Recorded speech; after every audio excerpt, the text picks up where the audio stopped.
This is Rob Tebbutt for Boxing Social. I'm delighted to be joined this evening by Shelly Finkel. How are you, Shelly? I'm good, thank you. You're looking fairly tired, Shelly. You've been doing a lot of travelling. How are you? I'm good. I am tired. I flew in this morning from last night from New York, went through Heathrow, and then got here. Have not had a chance to really sleep yet, but hopefully tonight that'll happen. Well, as somebody who also looks for a nice bit of sleep during fight week, I hope you get that. Just want to start off, if you will, by giving us a bit of a backstory. Doing my due diligence. I know a lot about your backstory, but I'm sure certain viewers that we have will not know that. So why don't you tell me a little bit about how you got started in boxing?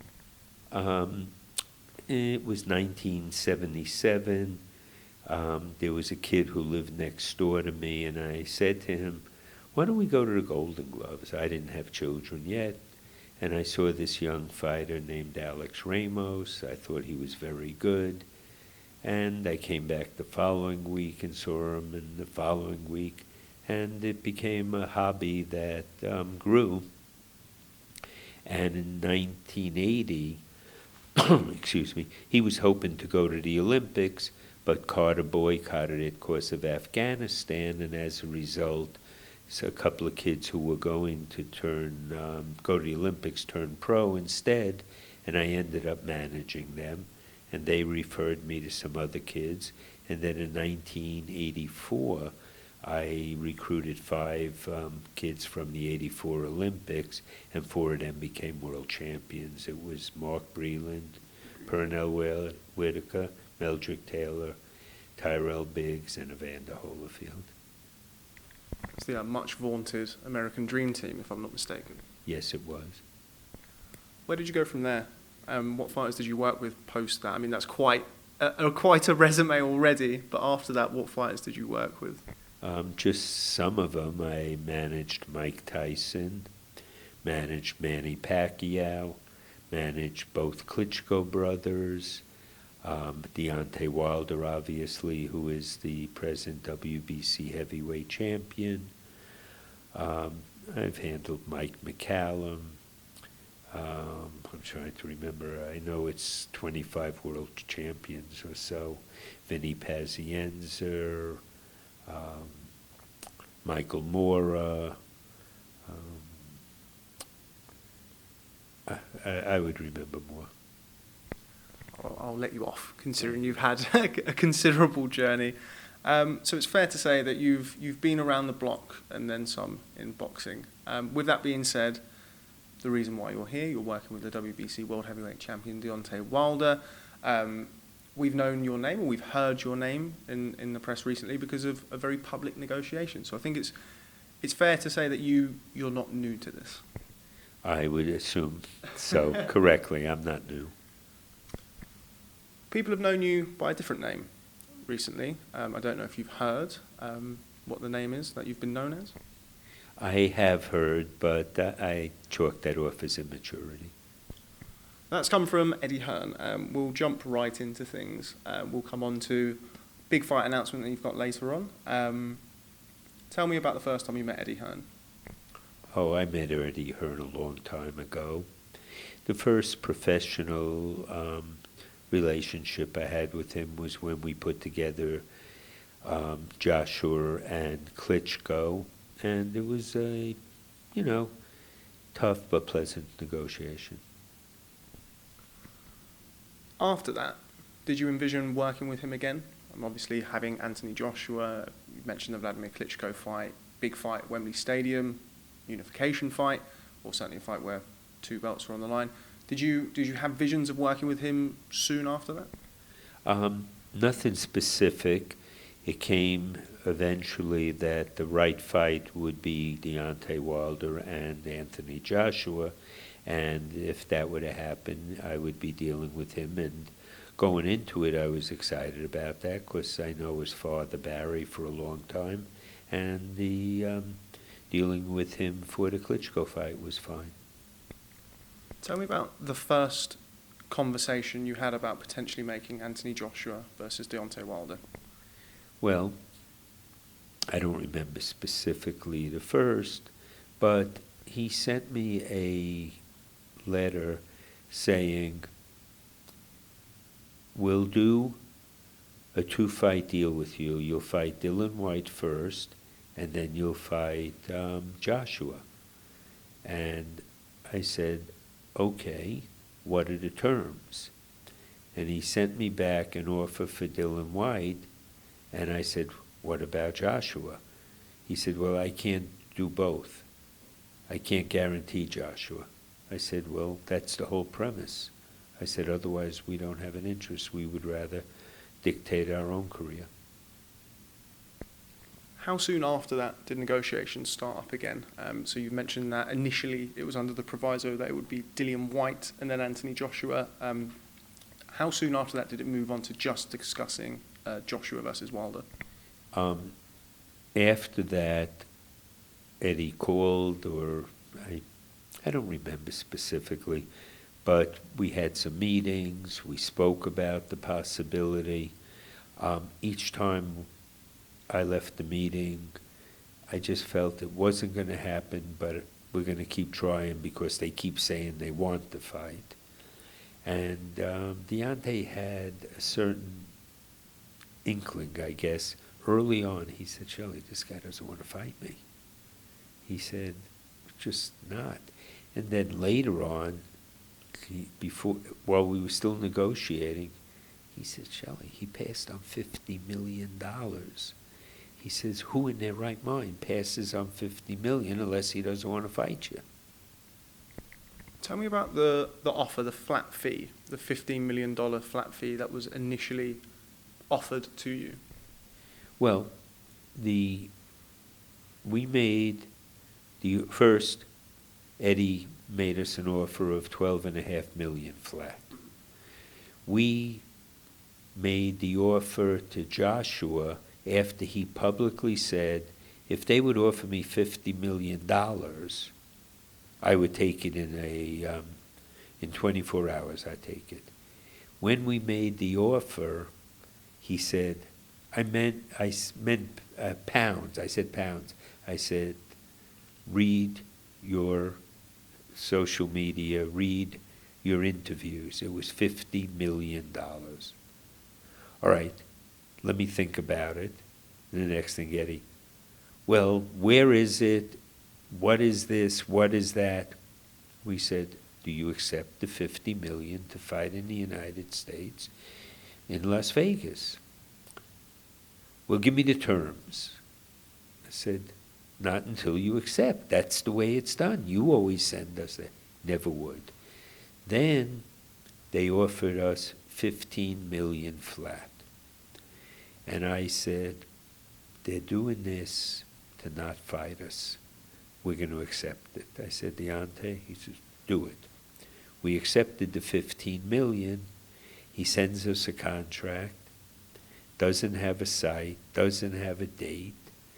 It has a rematch clause that's one way. I've never done a rematch clause that's one way, unless the opponent was so inconsequential it didn't matter. But when I did the deal with Joshua for the fight with Klitschko, it was a mutual rematch clause. Either one could take it. The offer that you received for Dillian Whyte to fight Deontay Wilder, did that come with a contract, or was that just a verbal offer, or not a verbal offer, but an offer via email? He has sent more than one offer for Dillian Whyte, and never has it had a contract attached, because we never accepted the fight. Is that pretty standard dealing in boxing business? It is the way it's done. You make an offer. If the offer is accepted in principle, then a contract with the defined points is sent. Something that I found very interesting, I've just sat down with Deontay and done an interview. Deontay said that he's been speaking privately to both Tyson Fury and Anthony Joshua. What do you make of that, and what was said? What happened in those conversations? I think it's good. It's obvious what happened. Joshua didn't accept the deal, and Tyson Fury has. Why is that? Why was this fight different? Why was the negotiations to the fight different to the negotiations between yourself and Team Joshua? Because Joshua didn't want the fight, and Eddie danced around making up excuses or stories rather than just saying, look, we don't want to fight you now. Give us, what, don't give us, we'll tell you when we're ready. We're not doing that now. He said, the WBA was pushing us on Povetkin. It just seems a little strange that happens 8 hours after I tell him we'll be back with the contract to you in 3 days or 4 days. If you were Eddie Hearn, would you take the fight? Would you take the Deontay Wilder fight for Anthony Joshua? I think at a certain point you have to fight the best. Otherwise, you're going to be ridiculed. At one time, people were saying, Sugar Ray Leonard doesn't want to fight Tommy Hearns. He did, and the fight got made. Here, it's obvious Joshua does not want to fight enough to buck whoever is telling him not to. In your sort of vast experience of working with elite level fighters, has there ever been a time in your career where either a fighter that you've worked with or one of your colleagues who's worked with has gone against the grain, as it were, and sort of demanded a fight that potentially those around them didn't think was the fight for them?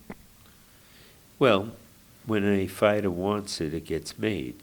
Just as when Mike McCallum wanted to fight Donald Curry, he said, Shelly, make the fight. The same when Tyson wanted Spinks, he said, Jim, you got to make that fight one way or another. I don't want them heckling me. I don't want the press questioning it. Make the fight. That has not happened with Joshua. How did you move on to Tyson Fury? When did that become the fight that you were working on as opposed to the Joshua fight for Deontay Wilder? That happened last month. We're in August, I'm sorry. It happened late June to early July. What can you tell me about, this was something that came out in the media, that you'd sat down with Barry Hearn, somebody that you've known for a long time. There was the meeting that you were having. I can't remember exactly when it was, but under the sort of the auspices of having this fight done. What was that meeting, and what came to surface in that meeting? There were two different meetings. Both of them were in New York. First one was in November. They said, or Eddie wrote me, he said, I'm really glad my father and you got on good. You'll have a comparison of two different options by the end of the week. This is 8 months later. I'm still holding my breath. And then I met with Barry on June 1, and it was just after Anthony Joshua personally reached out to Deontay and asked, excuse me, he asked us to send him an agreement for what the fight would be, and we did.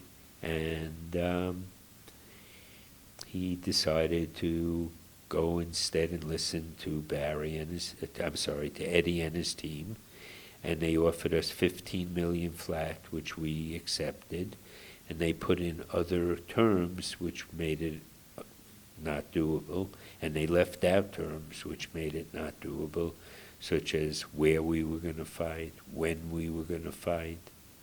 If he wanted the fight, it could have been September 13th instead of Povetkin. So Anthony Joshua reached out to get the contract, to see what had been written down, what was going on. Is that common? No, because usually the promoter handles that, but it's not often that someone's offered $50 million and after they said, I would take it immediately, that they procrastinated and eventually didn't take it. What do you make of suggestions that Rob McCracken, Anthony Joshua's trainer, doesn't want this fight to happen? from every indication, that is what McCracken feels. He feels, there's ways to make a fight and there's ways to not make a fight, and both can be face-saving. Oh, I want that fight, just offer me so much money. Oh, I want that fight, but I'm going to offer you so little you won't accept it. So there's ways to not have a fight and make it seem like you wanted it. This is the case here. Joshua does not want the fight. If he wanted the fight, he would not let money be the intermediary of it. He would say, this is what the fans want, this is what I want to give the fans. I'm going to fight Deontay Wilder, and I'm going to give him a fair deal because I'm willing to take less money to fight in the UK than I'm willing to take less money and give the right deal to make it happen. What role, if any, do you think Eddie Hearn's involvement with DAZN has with this deal? I don't know if it does or it doesn't, and I can only speak what I would do if I were handling a fighter. I feel if you want to break the fighter big in the U.S., you put him on a TV network where he would get the most exposure. And at this point, DAZN is not that. How do you see that venture going for Eddie Hearn? You're somebody who knows the American market better than pretty much everybody, or certainly most people. How would you see DAZN going? I differ a little bit. I don't think Eddie knows the U.S. market at all, almost. He's learning. He may think he does. At the moment, I don't see DAZN succeeding. Contrary to what Eddie or Barry or other people would think, I would love it to succeed because I feel the more exposure fighters get, the more fighters that are out there, the better it is. And give an example, in the music business, Spotify and Apple are exposing people to young artists that never would have been exposed under the old system because you would have had to buy a record or wait till a DJ on radio played it. Now you can find them yourself, and as a result, the live market for music is bigger than ever. Which fight is bigger, the Anthony Joshua fight or the Tyson Fury fight? They're both very big. I think that the Fury fight could be as big or bigger, although it's hard to say. Joshua is a very big fighter. Which one do you feel is the more dangerous fight for Deontay Wilder? Style-wise, I think the Tyson Fury is a lot more dangerous. And just lastly, because I appreciate you've been very good with the media and you look very tired, Shelly, I hope you don't mind me saying. What do you make of the last, say, 4 or 5 months? You're somebody who has been around the sport for a long time. Are these negotiations and kind of where you've landed with the Tyson Fury situation, is this just part of boxing? Is this something new to you? Is this something you've experienced before? How do you assess the last few months? I find it frustrating. I am someone who likes to win, and win means making the fight happen. That did not happen at this point. And no matter what Eddie tells you, he can tell you every story. If he wants, I'll go on TV with him and match documents. Forget what I say, forget what he says. I've kept the documents. There's a whole story. And people who want to know what really happened would see Anthony Joshua does not want to fight Deontay Wilder at this point. Why haven't you done that? I know after the Ortiz fight you had emails and things like that. There's still things that, as you've said, are yet to come to light. Why have they not come to light yet? There's no advantage to. I was hoping that after I met with Barry, Eddie and I would have more cordial relationships, and instead he thinks that him making offers to Deontay would get him close. Deontay doesn't want anything to do with him right now. He feels that He goofed us around, and in this case that means Deontay, wasted 4 or 5 months of his time, got his hopes up, then let him down. He really wants nothing to do with him. Shelly Finkel, thanks very much for speaking to Boxing Social. You're welcome. For the love of all things holy, go and get some sleep. I will do. Look forward to catching up with you tomorrow at the fight. Great. Thank you very much. Thank you, Shelly.